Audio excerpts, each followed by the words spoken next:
An hour of smiles in Town Hall tonight, folks. 60 minutes of fun and music brought to you by Ipana Toothpaste and Salapatica. Ipana for the smile of beauty, Salapatica for the smile of health. Fun with our star comedian Fred Allen, music by Peter Van Steeden. And our special attraction, the Town Hall Varieties. New music, new voices, new laughs. It's Town Hall tonight.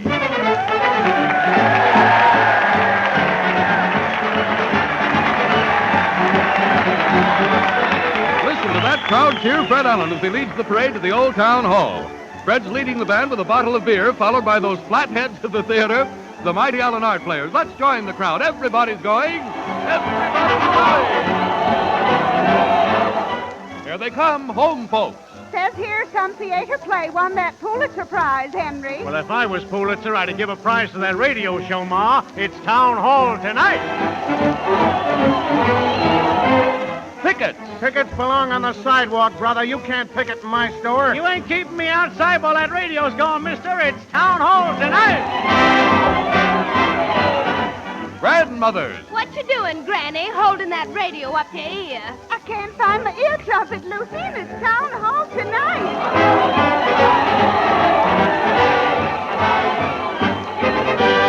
Well, sir, here we are before the old Town Hall, and there stands Fred with a cookbook dishing out oral hors d'oeuvres to the folks as they crowd inside. Hear ye, hear ye. Breeze there a man with funny bones so dead, who never to himself has said, it's Town Hall tonight. Now, single file, please. Evening, Bullethead. Hello there, Mrs. Quirk. Hi there, button shoes. Hi, Newt. Stumble right in, old boy.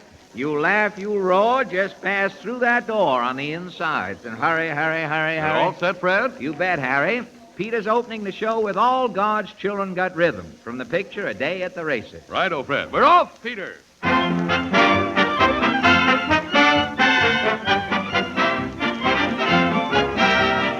All got children got rhythm. All got children got swing. Maybe haven't got money. Maybe haven't got shoes. All got children got rhythm, but to push away their blues. Yeah, all got children got trouble. Trouble don't mean a thing. When they start to go holy, holy, oh, trouble's bound to go away. Say, all got children got swing.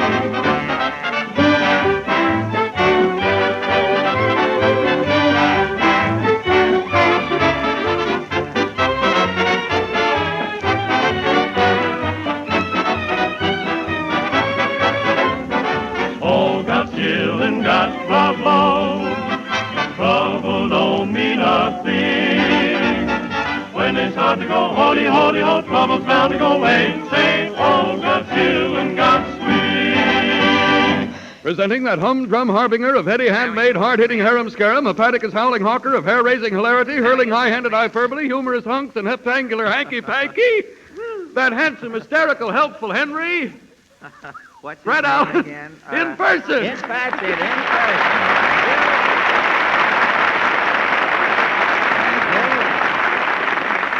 We should keep a pump here for you, Harry. Gosh, you run out of breath right in the middle of the thing. We could run an air hose in here. And good evening, ladies and gentlemen. And if you have any wind left, will you blow out a match? I'm going to light a little later on, Mr. Fonzie. Thank you. And now, before we show you the X-ray plates to prove we've got nothing on our minds for this evening, I'll read you the Town Hall Bulletin for tonight. Hodge White, the first grocer to ever put aspirin in catnip so that cats wouldn't have hangovers in the morning, has a flash announcement. A lot of Hodge's birdseed customers have been complaining that their canaries have been bouncing up and down lately and bumping their little heads against the top of the cages. Now, Hodge says it isn't St. Vitus dance, folks, that's got your birds bobbing. Some wit has been sneaking Mexican jumping beans in with his birdseed. And Hodge says if you can't keep your canary dormant after this, just put a small corn plaster beret on the canary's head so he won't bat his little feathered brains out the next time he starts to pop up. So much for hoppy days in birddom. And now, hoppy days in birddom, Harry. And, You really get it, or are you assuming a pose or guise, as we say in the vernacular? And now, Gesundheit. That was only a cough, but it looked as though it was going to turn out to be a sneeze. I thought I'd be the first one in. And now for the town hall news. The curtain, Harry. Coming right down, Fred. The lights go out, and we bring you the latest news of the week. The town hall news sees nothing, shows all. New York City, New York. Dr. Frederick Tilney, professor of neurology at Columbia University, says that the next step in human evolution will be a dome-like forehead to accommodate man's huge brain developed by modern civilization's increasingly complex demands. Town Hall News shows medical authorities testing Dr. Tilney's theory. The scene, a clinic. Are you gentlemen prepared? Yes, Doctor. Very good. I shall proceed. The purpose of this clinic, as you know, is to check on the Tilney theory, that as man has acquired knowledge, his brain has expanded, and his forehead risen above his eyes to accommodate this enlarged brain. Any question? Do you infer, Doctor, that man's head continues to grow indefinitely? Why not? If man puts food in his stomach, what is nature's reaction? A sac or paunch forms on man's frontal area. Exactly. Consequently, if man is continually given food for thought, a paunch is bound to form on his head. The specimen I'm about to produce for observation will, I think, support my contention. Intern. Yes, Doctor. Show in Exhibit A, Mr. Dolt. Yes, Doctor. Right in here, sir. Hey, Doc, I thought you was going to examine my head. Yes, I am, Mr. Dolt. Just be seated. Okay. Now, gentlemen, you see this enormous dome protruding from the front of Mr. Dolt's head. We shall try to ascertain if study or increasing knowledge is responsible for this gigantic expansion. This protuberance is really amazing, Mr. Dolt. Yeah, it's a beauty, ain't it, Doc? Yes, decidedly. Now, just how did you acquire this lump, Mr. Dolt? Well, I thought... You thought! You see, gentlemen, he thought. Dr. Tilney is right. Thought has been responsible. Mr. Dolt thought, and nature has obliged and expanded the scalp and skull to accommodate his enlarged mental process. You're quite sure this abnormal condition was brought about by thought, Mr. Dolt? I'm positive, Doc. I thought the cop didn't have no club, but he did. Albany, New York. The state legislature imposes a 1 cent a gallon additional emergency tax on all motor fuel sold in New York State after midnight, May 9th. Town Hall News interviews prominent economists to get opinion on latest gasoline levy. Figure Beadle, freelance economist, says, As an economist, I resent this gasoline tax bitterly. The New York motorist today is paying 5 cents a gallon on gasoline. Driving 20,000 miles in a fiscal year, the average motorist pays $200 additional tax. I'm fighting it tooth and nail. You drive a car, Mr. Beadle? No, but I use gasoline in my cigarette lighter. It counts up. Town Hall News shows a New York lady motorist noticing the new tax on the first day. Yes, lady? Yes, boy, give me 10 gallons. Just a minute, boy. What's that you're putting in my tank? It's gas, lady. Phew, that doesn't smell like the gasoline I get in Connecticut. You're in New York, sister. Gas has got another cent on it here.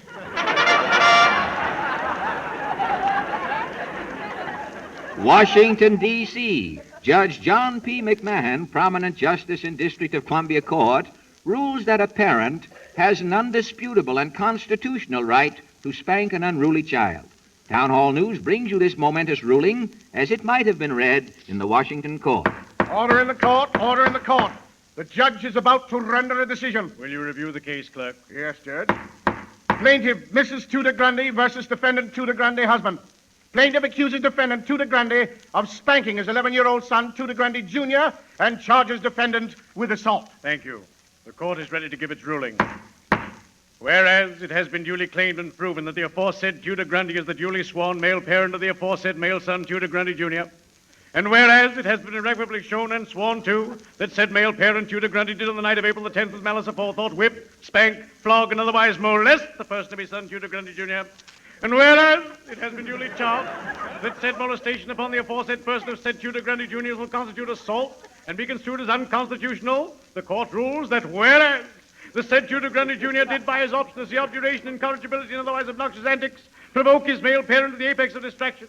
The defendant, in placing the stripling across his extensor digitorum longus, lowering his knickers with intent to establish contact with the nub of his son's lower vertebrae, and raising his molar by the carpus and causing same to descend in an arc, and consummate said contact with the aforementioned nub and globular area of the duly designated casus belli, causing multiple welts, bruises, lumps, and transient discolorations of the fleshy parts herein referred to. The court rules that said defendant, in so acting and in so doing, was within his constitutional rights. Case dismissed.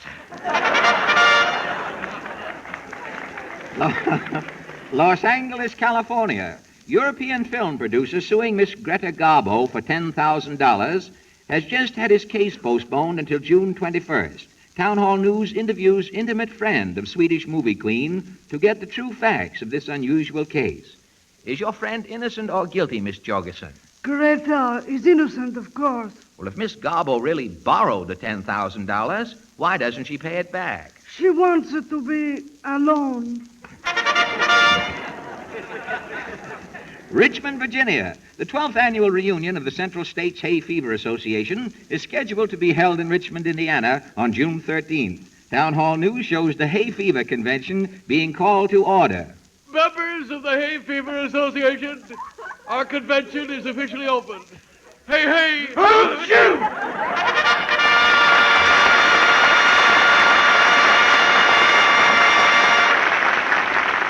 Thank you, ladies and gentlemen, thank you. So much for the Town Hall News, and now for the Town Hall Newsette, bringing you a little saga of big business entitled Button, Button, Why All the Buttons? The scene, the office of a behemoth of big business. Good morning, Miss Deal. Good morning, F.A. What's the idea of all these buttons on my desk, Miss Deal? We just had them installed, F.A., to increase our efficiency. Now, this is the electrical time button. It is now 9:15, and what have you accomplished? Get to work. Well, I've just... And this button is your reminder button. Appointment with Mr. McBackdrop at 9:30 Eastern Standard Time. And don't forget that banquet tonight with Mr. Angus McCohen. Banquet? I haven't got over the banquet I didn't forget last night. I ate too much of everything, and I drank too much of something, and now I've got a headache that all of these buttons don't help one bit. F.A., if you'll excuse me for pointing, this is your advice on overindulgence button. If you have a headachy, sluggish feeling, may I suggest this? Get that a little clearer, Miss Deal. I don't want to miss a word of that. For that headachy, sluggish feeling, just put 2 teaspoonfuls of Salapatica in a glass of water and drink it. Because those headaches resulting from overindulgence are usually caused by 2 things: accumulated wastes and gastric acidity. And Sal Hepatica is the mineral salt laxative especially made to get after both of those things at once.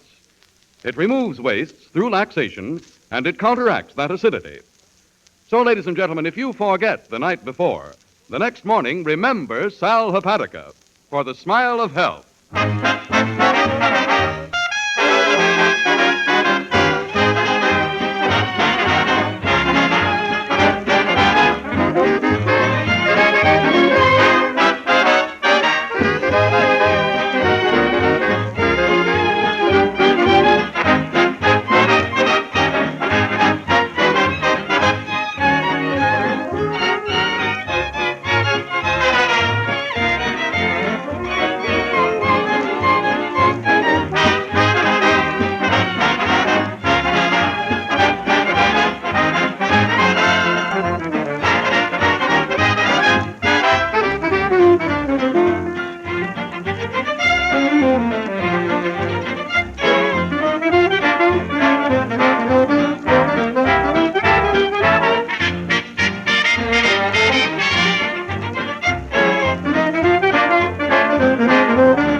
Peter Van Steeden and the Ipana Troubadours have just played Wake Up and Live from the hit picture called, through some strange coincidence apparently, Wake Up and Live.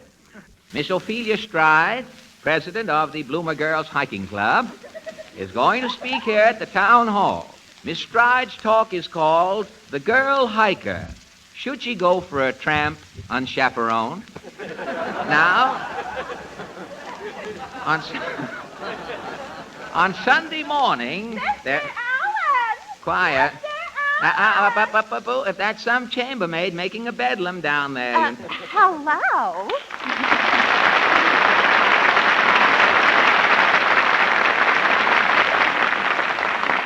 Well, sir, they laughed. Oh, no, they haven't laughed yet. If it isn't Portland, I'll get that in anyway.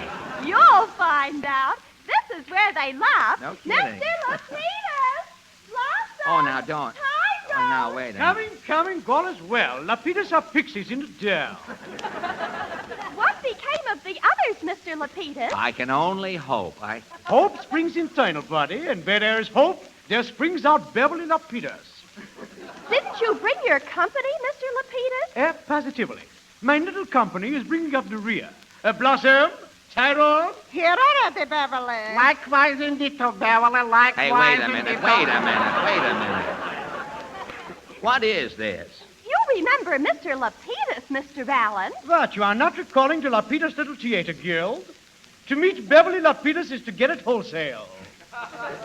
Mr. Lapidus is the leading man. Well, who are these other two? His public?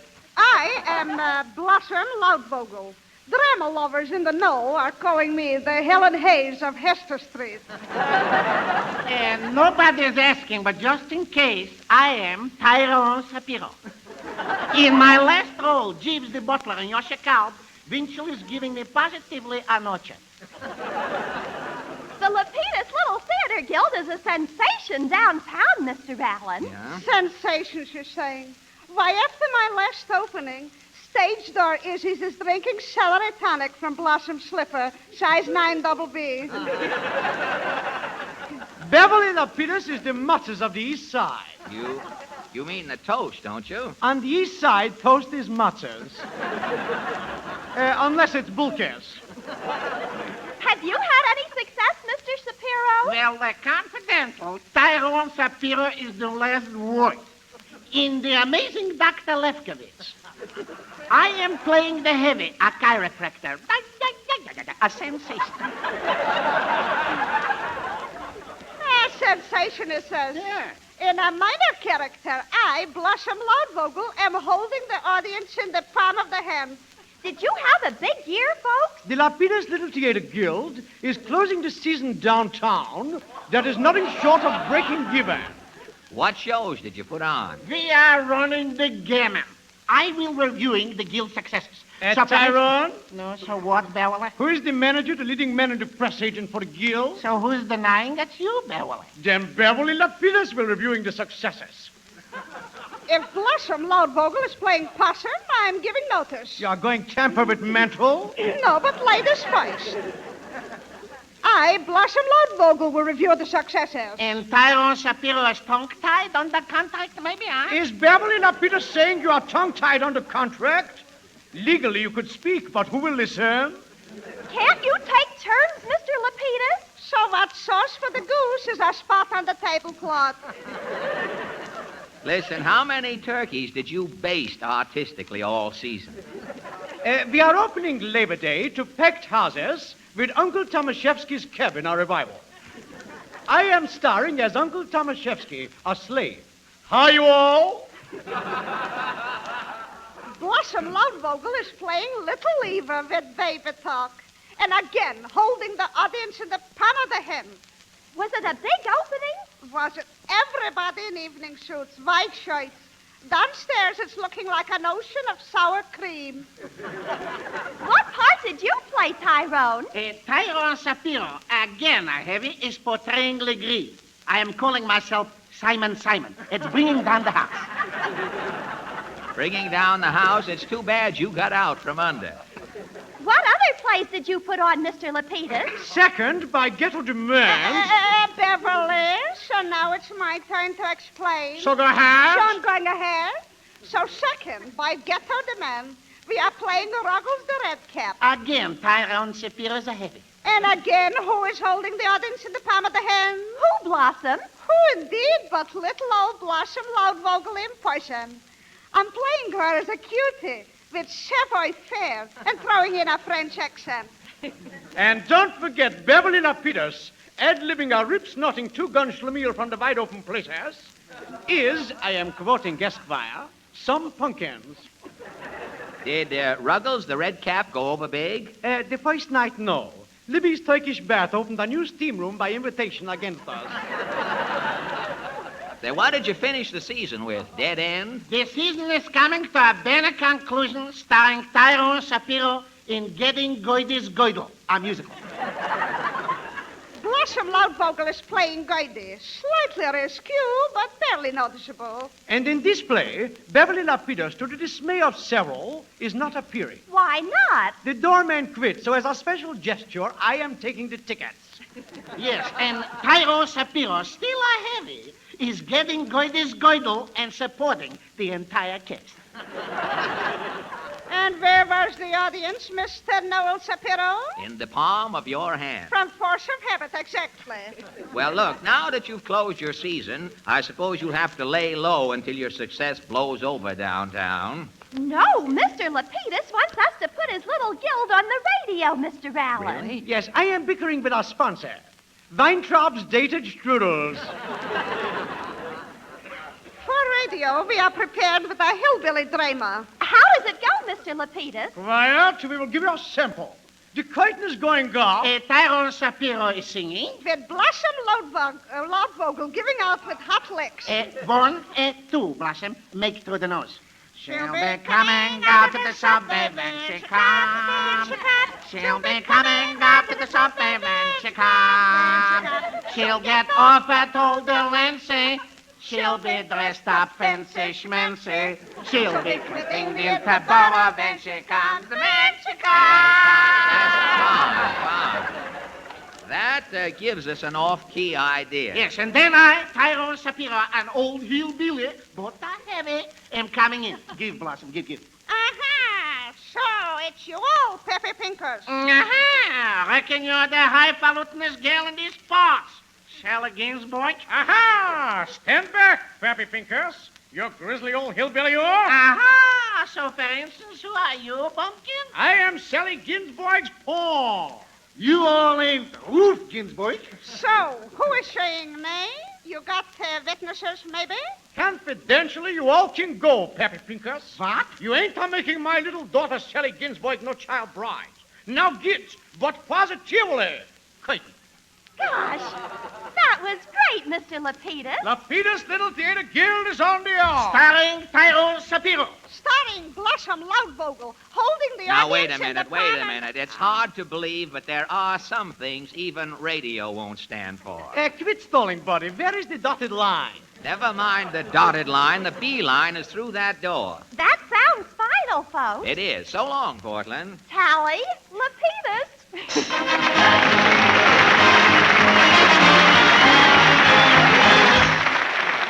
And now the Town Hall Quartet, ladies and gentlemen. Tonight the boys sing Reading from Left to Right. I just got a picture of the folks down on the farm. I'm as homesick as can be. Oh, the country's calling me. It's just the kind of picture that you like to have around. So you know just who is who. Let me call them off to you. Now, reading from left to right.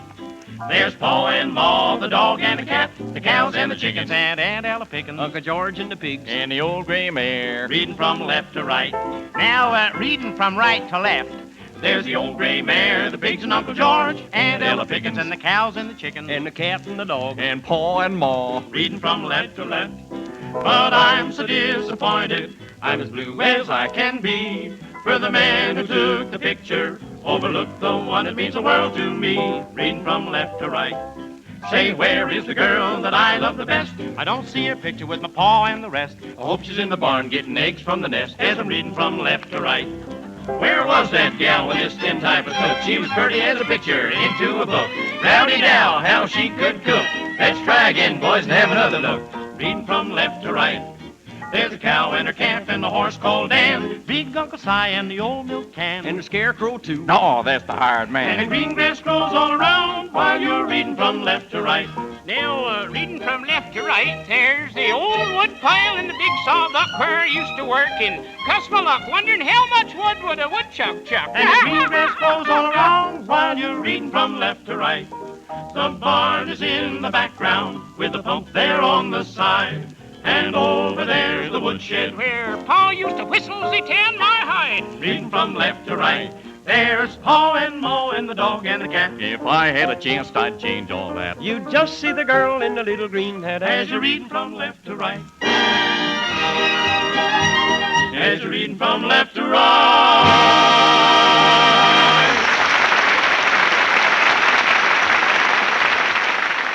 Thank you, ladies and gentlemen, and thank you, boys. We are now happy to introduce a young man whose throat is his fortune, a man who can imitate anything or anybody, Mr. Cameron Andrews. Thank you, Mr. Allen. Would you like to announce your own imitations, Mr. Andrews, or have you a list you want me to call off for you? No, Mr. Allen, I haven't a list. Just ask for anything you want, and I'll try to do it. All right. How about Joe Penner? Want to buy a buck? You, Philly, Very good. Can you imitate Edgar Bergen's dummy, Charlie McCarty? Oh, yes, Mr. Allen. The best thing I do is play a dummy. And how are you on sound? Do you think you could imitate a bottle of champagne?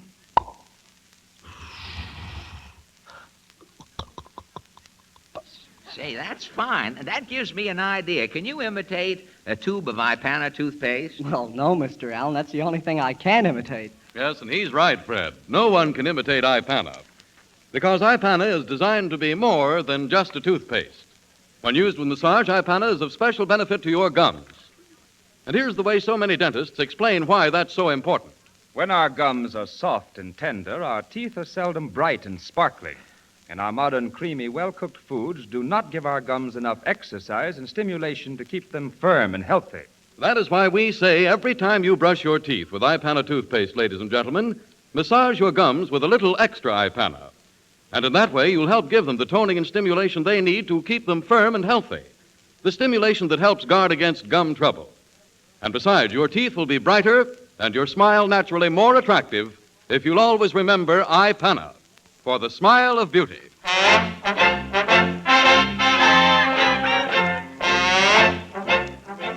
Well, there's the theme song of the Mighty Allen Art Players, and they'll be with you immediately after your station announcement.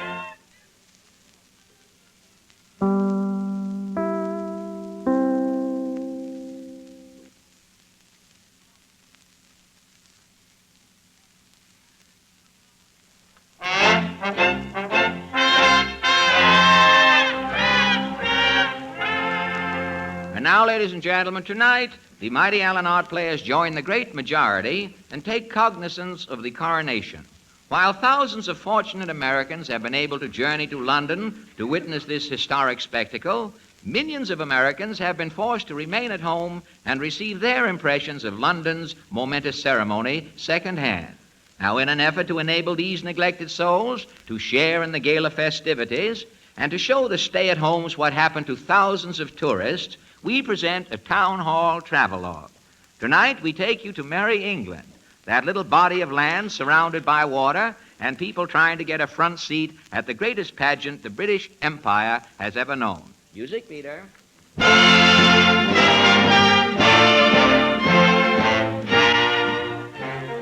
England, the land of monocle, treacle, and crumpet. The American tourist generally lands at Southampton. This little seaport town is noted only for the boat train, which cannot leave for London too quickly to suit the average traveler.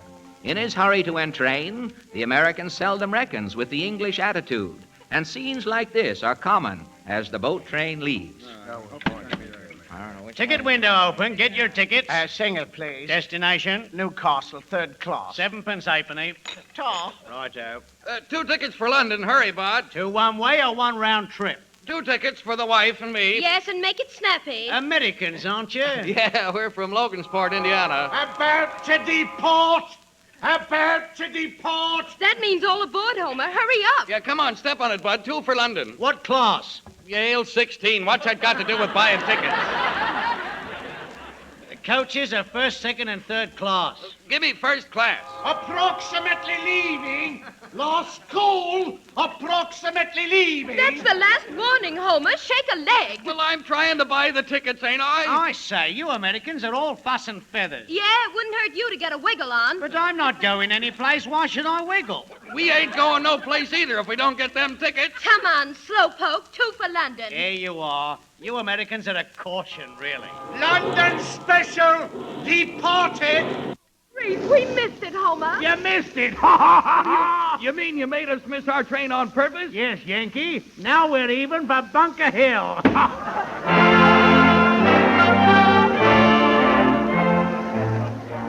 The tourist generally stops overnight at Southampton to cool off, and has up betimes to take the morning train to London and the coronation. His first stop is Liverpool, in the heart of the Lancashire district. Lancashire is the home of the Lancashire Clog, and the entire population jigs through the streets doing this native Lancashire dance. The day's business is even done in clog time. At the butcher shop, you'll hear, Good morning, Mrs. Huntley. Can I sell you any meat? 4 pounds of mutton, please, and 3 pig's feet. Righto, Mrs. Huntley. Are you needing any lamb? No, just wrap the mutton up. I've got to catch a tram. Lancashire patients even dance in the doctor's office. I'll have to take your tonsils out. It must not be delayed. Expect them, Doc. Just take them out. What-ho, I'm not afraid. Righto, I'll slip my forceps in. Ready in a mo. Oh. The next stop before reaching London is at Manchester. Here the tourist sees the smoke curling lazily up from the chimneys of the alphabet soup canneries. The H's have to be dropped in the English alphabet soup, and if the visitor could only stop off at the soup cannery, the guide would show him the H droppers at work. A, B, C, D, E, F, G, R, J, K. A, B, C, D, E, F, G, R, J, K. What do they do with the H's they have left over, Guide? They tack 'em onto alligator pears, miss.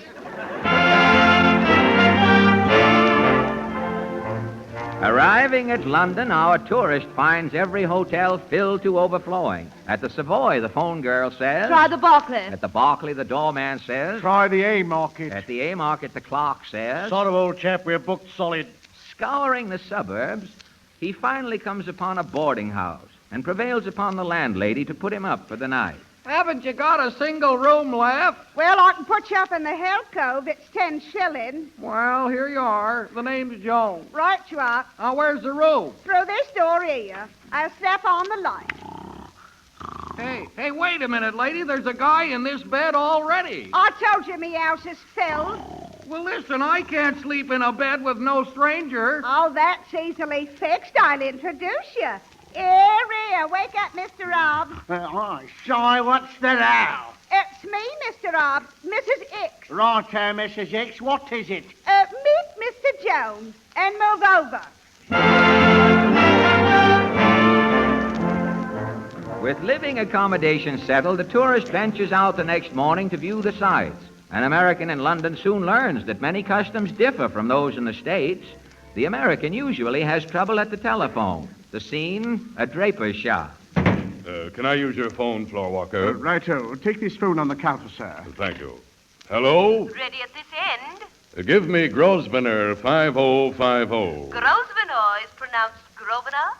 All right, 5050. Fool around with that. 5-0.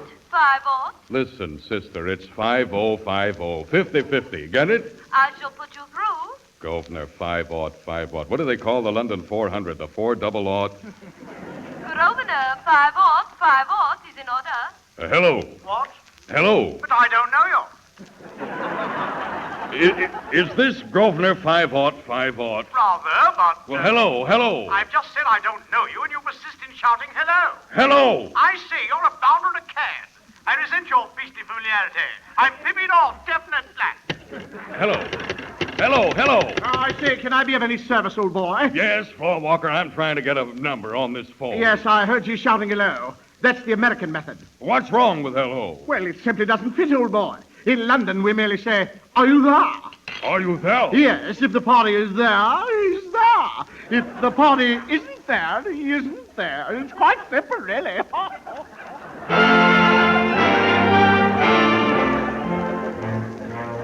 To make Americans feel they're welcome, London has spared no expense to provide entertainment of every description.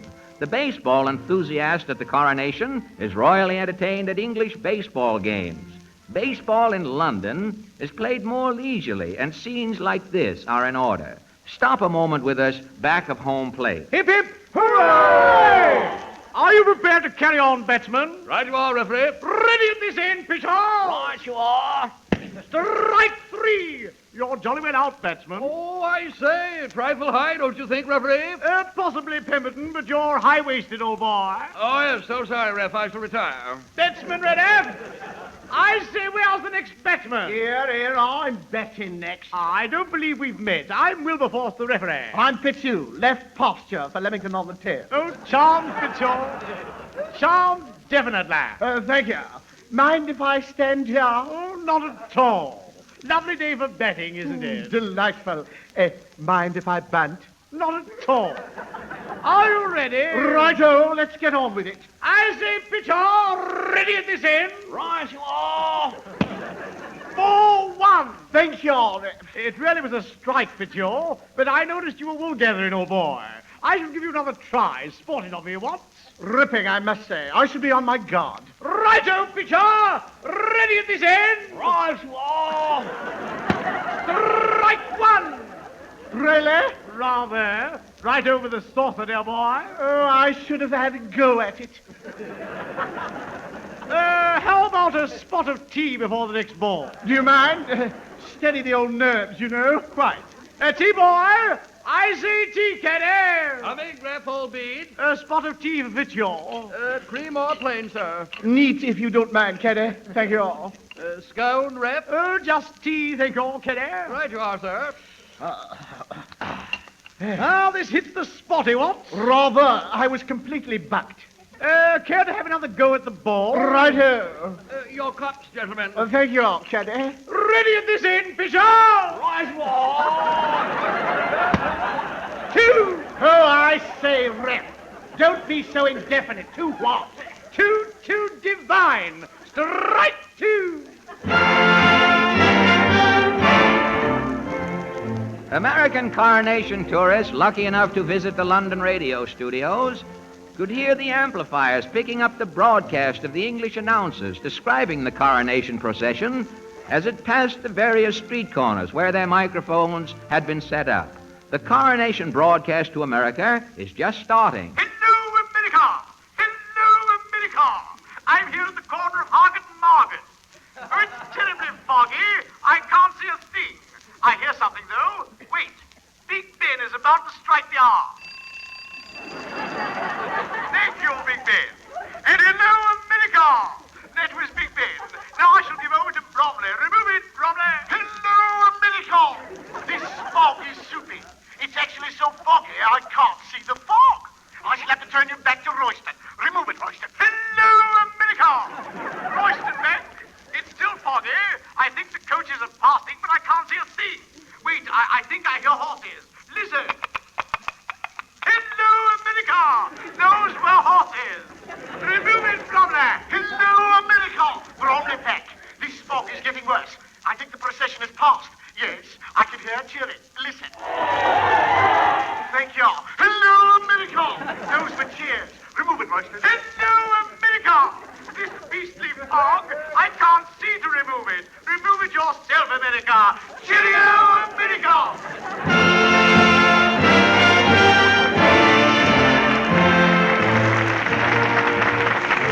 And so then, for those who are unable to attend the coronation, we hope this little travelogue has given you a rough idea of what you missed.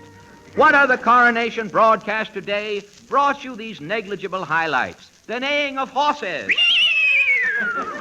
and the cheers of the loyal multitude.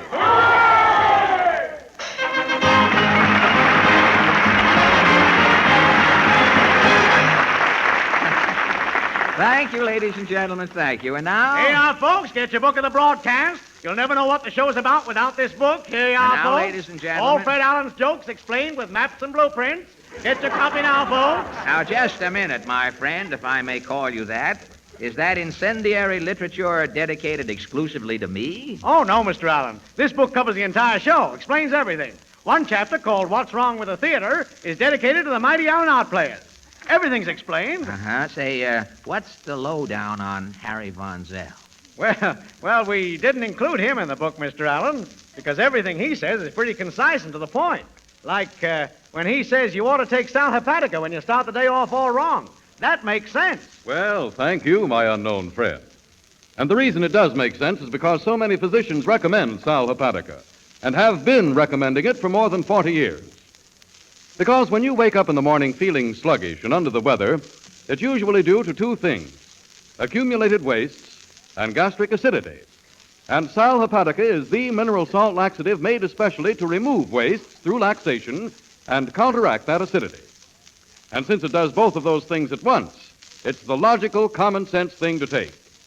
A low-key, under-par feeling will soon give way to a brighter, more normal one when you put 2 teaspoonfuls of Sal Hepatica in a glass of water and drink it. So always remember Sal Hepatica for the smile of health.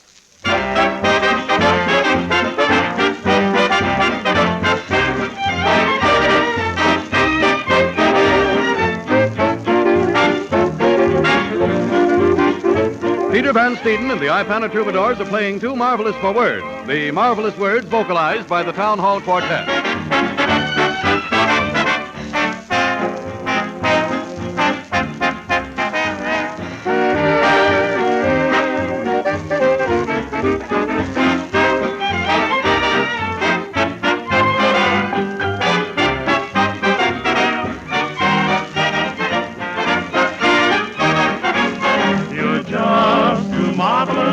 Marvelous for words like glorious, glamorous, that old standby amorous.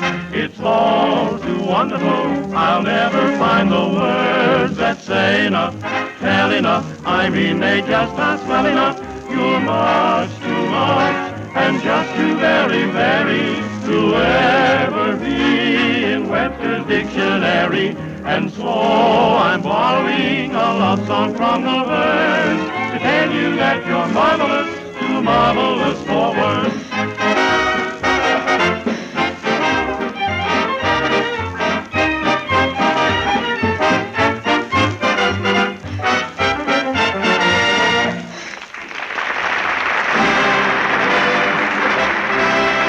The Town Hall Variety.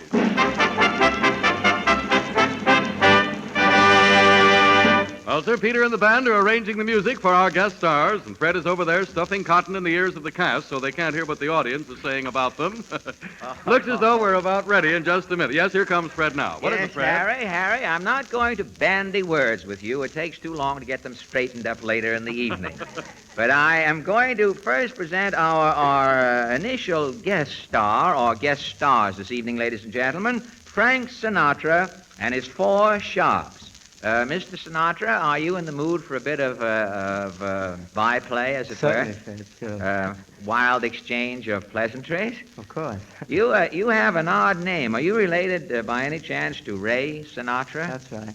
You are, His huh? dad's cousin. Oh, he's a cousin of yours? That's right. Fine. And you have your own little swing outfit here, huh? Uh-huh.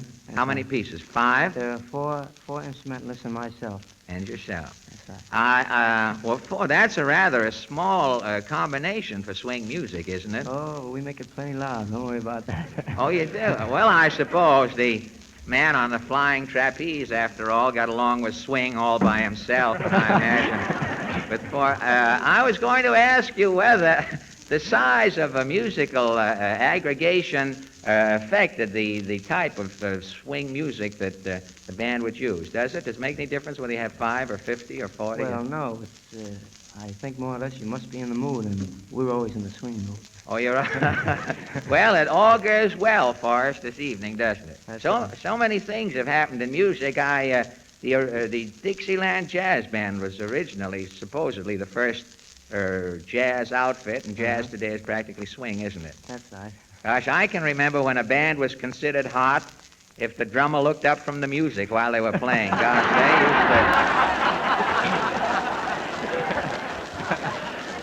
Nowadays, you see a drummer with a band, he looks like a salesman at a notion counter or something.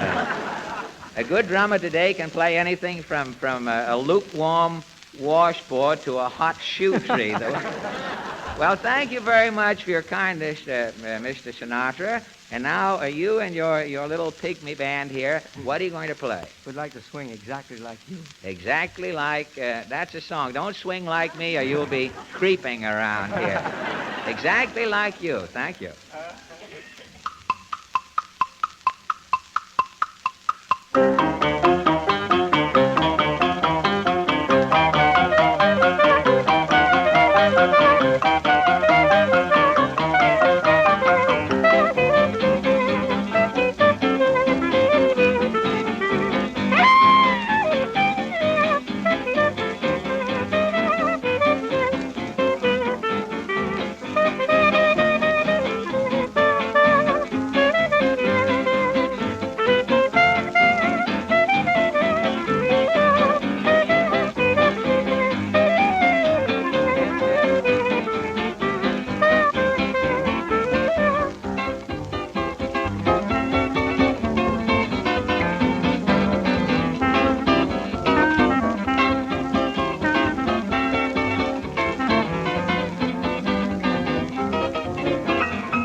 Thank you very much.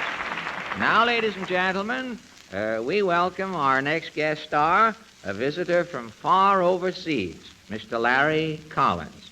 Larry, would you prefer to tell the folks where you're from, or should I go ahead and ad-lib it at this late day? You go right ahead, Fred. You, as I understand it, you come from Australia. That's right. From which city? Sydney? No, Melbourne. From Melbourne, huh? I played in Australia a good many years ago. I very seldom bring it up unless I'm at this distance, though. It's pretty safe to... Where'd you play, Fred?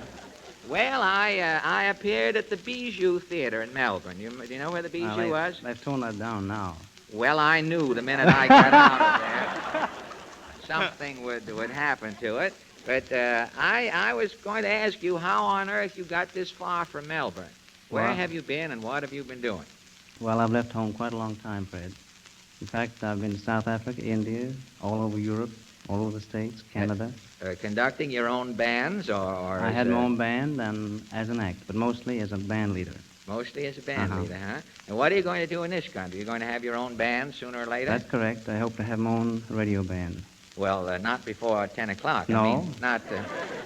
because Peter hasn't got the men chained down there, and we don't want to look up and find the wood there, the brass section gone there. Well, now, Larry, you play the trombone. Yes, that's right. That's rather a stupid question, since you have one there, and you arrived at the microphone carrying a trombone, and since the trombone is anything but ornamental, I would have to assume naturally that you are a virtuoso on the trombone. And while I am given to understand that you prefer to play the better things in music... Well, I like to play things like the Flight of the Bumblebee and things like that. But... That must be something on the trombone at that. That's where that maxim originally came from. You know, a trombone player thought that up. There's many a slip between the low E flat and the lip. That's an old trombone player's maxim. But instead of playing something classical or semi-classical for us tonight, you are going to play a novelty number. That's right. Is that right? Now, do you want to explain what you're going to do, or shall... Well, it's very easily explained. This number, I start off with a whole horn, well, the horn as a whole, and I finish up with nothing. You mean you dismantle the trombone as you go along? That's right, into 8 parts. It's just an ordinary trombone, but it comes to pieces in 8 parts. And during the chorus, sort of a trombone striptease, in other words. Well, I guess I do burlesque it. Well, of course, we'll have to be on the qui vive here as with this going on. But you're going to play a medley of 3 numbers. That's right. Nola, That's Stardust, and right. Tom Thumb's drum. That's right. What a memory since 3 o'clock this afternoon. I just had that stored in a corner there. I can rent that space now. But Uncle Jim has been kind enough to provide me with a list of the different parts of the trombone, and as you go along and pull the thing to pieces there, I'll explain what parts you have shed, as it were. Right? Okay. And you're going to finish up playing only the mouthpiece. Well, I'll play the mouthpiece and I'll throw that away, too. Oh, all right. And how will you finish? Throw me away for a while? That's a finish if it can be arranged. You can get plenty of support here with that in mind. Well, all right. You can start right in, Larry, and I will explain as you go along. All right? Thank you.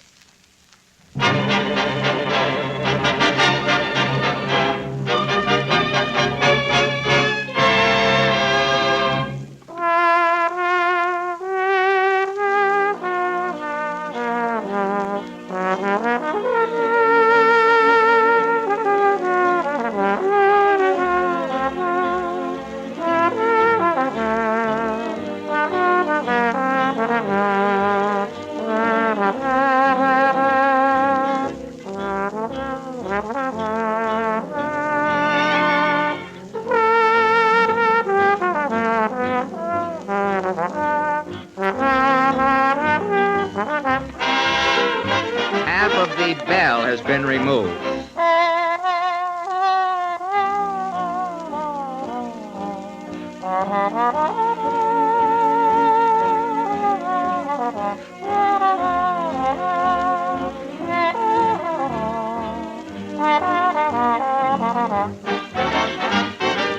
The rest of the bell has been taken off.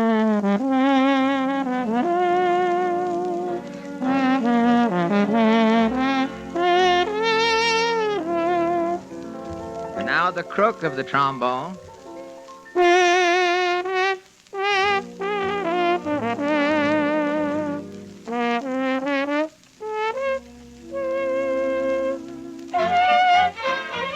Now the outside slide.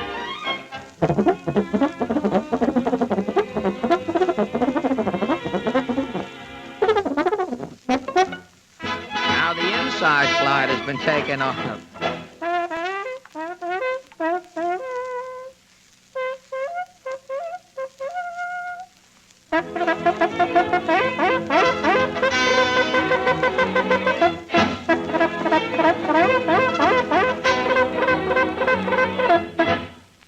Now we're down to the mouthpiece alone.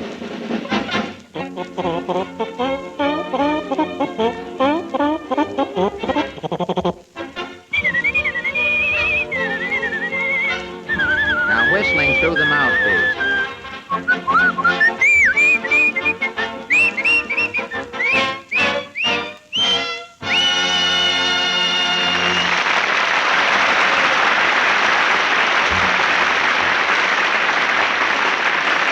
Thank you very much. You've just heard Larry Collins, ladies and gentlemen. Larry, I must say you play the trombone no end. Now, ladies and gentlemen, I would like to present 4 boys who surely need no introduction from me. I know you've heard them many times. The Charioteers. Are we late? We better go right along. We're late. The vice president in charge of saying you're late has functioned, ladies and gentlemen. And the words I was going to say about the Charioteers will have to be postponed. Gentlemen, what are you going to sing? I'm going to sing 2 numbers. Little David, play on your harp, and I've got swing for sale. Thank you very much.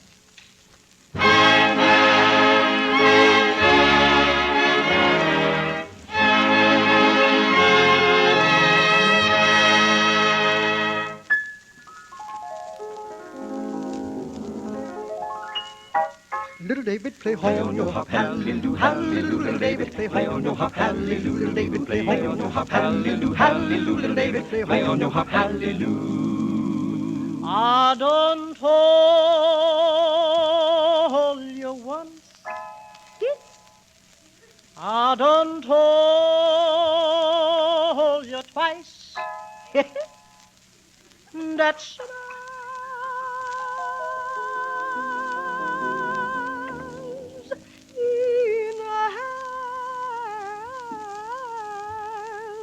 for shooting dice. David, play on your hop, hallelujah, hallelujah, David. Play on your hop, hallelujah, David. Play on your hop, hallelujah, hallelujah, David. Play on your hop, hallelujah, David. Play on your hop, hallelujah, hallelujah, David. Play on your hop.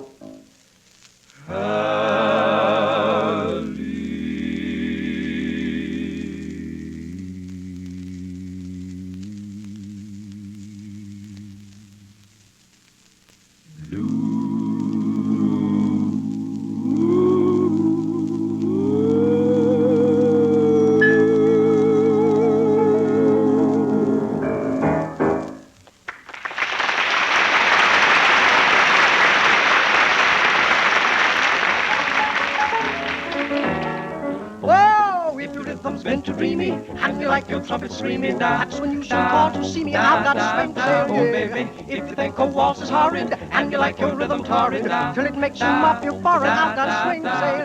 Rhythm's what this country needs. For years and years I've said it well. When you buy from me. Oh, but not for credit. There's no telling what can happen. I can start your toes a tapping. I can set some fingers snapping. I've got swing to say. Oh, ba-da-doo, da-da-da-da-doo, zit-zit-zit-a-doo, zit-zit-zit-a-doo. Oh, ba-da-doo-da-doo-da-doo. I've got swing to say. Hilly-billy-billy-bat-so-zit-a-doo, hip-hop-bo-da-doo, that's-so-zit-a-doo. Oh, ba-da-doo-zit-zit-zit-zit-zit. I've got swing to say. Ho, tweet, tweet, tweet, tweet, bot, bot, bot, bit, zit, zit, zit, bot, da, da, diddly, bit, dit, witty, diddly, bot, da, da. Oh, yeah, yeah, yeah, ba-da-da-da-da-doo, zit-zit-zit-a-doo. Oh, ba-da-doo-zit-zit-zit-zit. I got swing to say. I've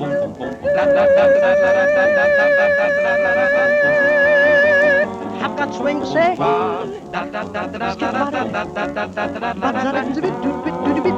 I've got swing to say. Skitty does a bit of a body. Have a little bitty bottle. Body diddy diddy body. Diddy diddy body. What a doodle doddy. What a doodle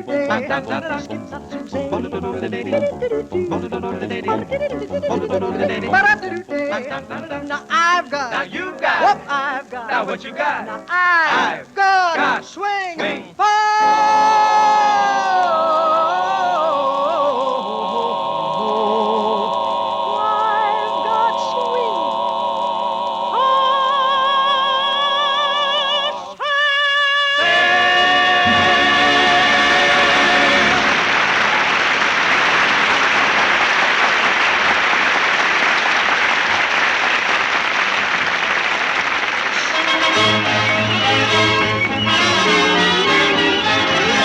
Ladies and gentlemen, before we dramatize the outstanding lowlights of next week's slightly sensational show, we hope, I would just like to say this. If you ever want to thank anyone for these programs, you can do it by simply looking in your own mirror. For all of our Wednesdays together are made possible by your daily use of our two products. Ipana toothpaste for the smile of beauty, Sal Hepatica for the smile of health. Ipana, Sal Hepatica. Thank you, Harry. And don't forget, ladies and gentlemen, next Wednesday evening, Town Hall Tonight brings you comedy.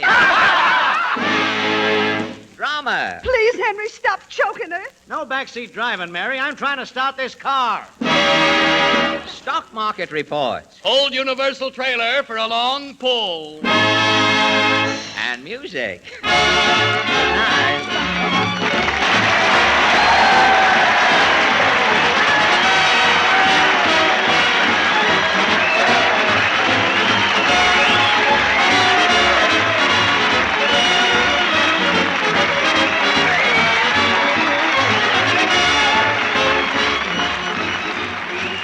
This is the National Broadcasting Company.